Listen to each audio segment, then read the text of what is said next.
بسم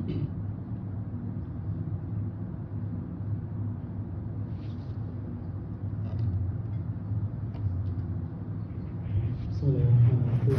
الحمد لله رب العالمين، وصلى الله على محمد وعلى آله وصحبه أجمعين.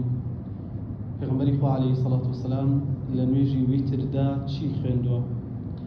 پیغمبری خوا علیه الصلاة والسلام هیچ شەوێکی نەکردووە بەبێ ئەوەی نوێژی سنەتی ویتر نەکات. نوێژی سنەتی ویتر فەرمانی پێکراوە لەلایەن پێغەمبەرەوە صلی الله عليه وسلم. هەیە لە زانایان گەیاندوێتە ئاستەوەی کە بەرە واجب بوون بڕوات. پێغەمبەری خوا صلی الله عليه وسلم لە سنەتی ویتردا لە ڕکعاتی یەکەم پێغەمبەری خوا علیه الصلاة والسلام سبح اسم ربك الأعلى خوێندووە، و لە ڕکعاتی دووهەم ئەگەر سێ ڕکات بوایە قل يا أيها الكافرون دەخوێند، و لە ڕکعاتی سێهەم پێغەمبەری خوا صلی الله عليه وسلم قل هو الله أحد خوێند. بەو شێوازە ڕکاتی یەکەم سبح اسم ربك الأعلى، ڕکاتی دووهەم قل يا أيها الكافرون، ڕکاتی سێهەم قل هو الله أحد. هەندێک جار قل أعوذ برب الفلق و قل أعوذ برب الناس شی لەگەڵا خوێندن پێغەمبەری خوا علیه الصلاة والسلام. و جار هەبوو پێغەمبەری خوا لە ویترەکەی زۆری خوێندووە. هەندێک جارێکیان پێغەمبەری خوا صلی الله عليه وسلم سەحابەکان ومان دیگەر دەفەرموون 100 ئاەتی لە سوورەتی نیسا خوێندووە لە ویتردا، بەڵام بەگشتی پێغەمبەری خوا صلی الله عليه وسلم ئەو سێ سوورەتەی خوێندووە. و دوو ڕکات سنەتیش هەیە لە دوای ویترەوە، ئەمە لەوەی هەندێک نەیزانن، بەڵام هەروەکو مەذهبی شافعی و مەذهبی مالکی و مەذهبی ئیمامی شافعی و ئیمامی ئەحمەد و ئەبوو حەنیفە سێ مەذهبی لە چوار مەذهبەکە بە سنەتی دەزانن. و حەدیثەکە لە صحیح مسلم و غیری ئەویش هاتووە پێغەمبەری خوا صلی الله عليه وسلم دوای ئەوەی ویتری کردووە دوو ڕکعاتی سنەتی کردووە، بەڵام بە دانیشتانەوە. بەڵام بۆ ئەوەی بۆ ڕکوعەکە پێغەمبەری خوا هەستاوەتەوە سەر پێ بە پێوە ڕکوعی بردووە، بەڵام نوێژەکەی بە دانیشتانەوە کردووە بۆ ڕکوعەکە هەڵساوەتەوە سەر پێ. ئەم دوو ڕکاتە پێغەمبەری خوا لە سەفەریش و لە حەضەریش لە دوای ویترەوە ئەم دوو ڕکعاتەی کردووە.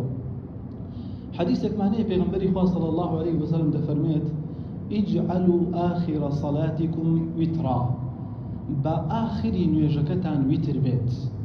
ئایا ئەم سنەتەی باسمان کرد پێچەوانەی ئەو حەدیثە نییە؟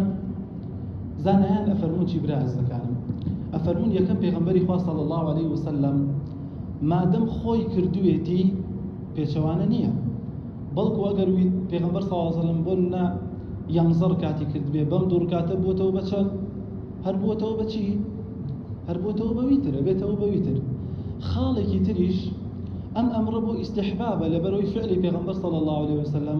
چۆن بزانین ئەمری پێغەمبەر صلی الله عليه وسلم لە ئوسولی فقه زیاتر ئەخوێنرێت؟ چۆن بزانین ئەمری پێغەمبەری خوا بۆ واجب بوونە یا بۆ سنەتە؟ هەموو ئەمرێکی پێغەمبەر صلی الله عليه وسلم بۆ واجبێتیە، ئیلا ئەمرێک نەبێ پێغەمبەر صلی الله عليه وسلم خۆی بە فعلی یا بە قسەی ڕوونی کردبێتەوە کە ئەم ئەمرە وانییە. ئەمەش یەکێک لەو ئەمرانە زانایان ئەو سێ مەذهبە ئەفەرمون ئەم ئەمری پێغەمبەر صلی الله عليه وسلم کە فەرموویەتی بە ئاخر نوێژتان لە شەودا ویتر بێت، ئەفەرمون ئەمە ئەمرێکە بۆ سنەت لەبەرەوە پێغەمبەر صلی الله عليه وسلم خۆی چی کردووە؟ خۆی بە فعل دوو ڕکاتی دوای کردووە. و ئەشفەرمون زانایان ئەفەرمون پێغەمبەر صلی الله عليه وسلم فەرموویەتی ویتری ڕۆژ چییە؟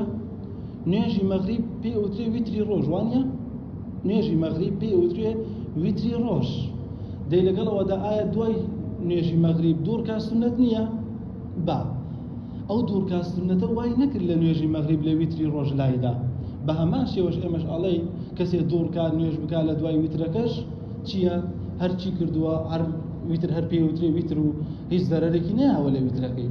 ئەی چی خوێندووە لەم دوو ڕکاتەی پێغەمبەر صلی الله عليه وسلم؟ لە ڕکعاتی یەکەم ئیذا زلزلت الأرض زلزالها خوێندووە، و لە ڕکعاتی دووەم قل يا أيها الكافرون خوێندووە پێغەمبەری خوا عليه الصلاة والسلام. ئەمە بە کورتی نوێژی ویتری پێغەمبەری خوا صلی الله عليه وسلم ئەم سوورەتانی تێدا خوێندووە. نوێژی جومعە پێغەمبەر صلی الله عليه وسلم چی خوێندووە؟ نوێژی جومعە پێغەمبەر صلی الله عليه وسلم هەندێک جار سوورەتی جومعەی خوێندووە لە ڕکعاتی یەکەم، و لە ڕکعاتی دووەم سوورەتی منافقینی خوێندووە. و هەندێک جاری تر پێغەمبەر صلی الله عليه وسلم للركعات يكم سبح اسم ربك العالي خويندوا لركعات دوهم هل أتاك حديث الغاشي خويندوا وهندك جار اقتربت الساعة وانشق القمر شي خويندوا پیغمبر خو عليه الصلاة والسلام لأنه يجي ججن دا پیغمبر صلى الله عليه وسلم شي خويندوا بهمان شي لأنه يجي ججن يجدا ركعات يكم سبح اسم ربك العالي خويندوا ولركعات دوهم هل أتاك حديث الغاشي خويندوا وهندك جار پیغمبر صلى الله عليه وسلم اقتربت الساعة وانشق القمر خويندوا بوشي وازا لنوجي جنازة پیغمبر صلى الله عليه وسلم چی خويندوا آخر موضوع كباسي كمان شو نوجي جنازة پیغمبر خو عليه الصلاة والسلام بوشي وازا بكرتيكي شوار تكبيرية وهندك بينس تكبيري شاتوا ونو تكبيري شاتوا بلام اوي كوارد و رأي جمهوري لسرو بلقي لسرت شوار الله أكبر نوجي جماعات الله أكبر يكم كأيكيت سورة فاتحة أخواني أعوذ بالله من الشيطان الرجيم أكيد بسم الله الرحمن الرحيم أكيد سورة فاتحة أخواني آية دعاء استفتاح أخواني وجهت وجهي الذي فطر السماوات والأرض يا اللهم باعد بيني وبين يا كوتاي دعاء استفتاحنا أخواني ما هو كن يجكاني تردي إما باس ما كنت مع السنة وايا بيس رو يدس كيبا فاتحة كان دعاء بخواني واني دعاء استفتاح بلا من يجي جنازة دعاء استفتاحنا أخواني يكسر أعوذ بالله من الشيطان الرجيم وبسم الله الرحمن الرحيم أكيد دستكي بخويندني الحمد لله دواي الحمد لله سنة وايا أجر توانيت سورتي كرد بخوينيت قل الله وحده هر سورتي كرد بيت تاما مساء الله أكبر يدوم مكان سنة وايا بخوينيت دواي الله أكبر يدوم تكبيري دوم صلوات إبراهيمية ديت لسر بيغمبر صلى الله عليه وسلم تكبيري سيهم دعاء بمردوكاكي والسنة وايا أو دعاء لبركن دعاء دريشكا اللهم اغفر له وارحمه وعافيه واعف عنه تاكو تاي لبركي باشا بو ويسودك بو مردوكان هبي إن شاء الله أجر لبرشت نبو هر دعاء لقرآن وحديث دانيت بو مردوكا إكيد ودواتر الله أكبر يشوارم توزك أوسطيت للاي حنبل يكانوا حنفي كان توزك أوسطيتو هيسنا عليه السلام ديته بلاي راستا للايش إمام الشافعي رحمة الله برد قالي لي بيو إمام مالك الله أكبر يشوارم دا شي أكيد دعاء بو خوت أكيد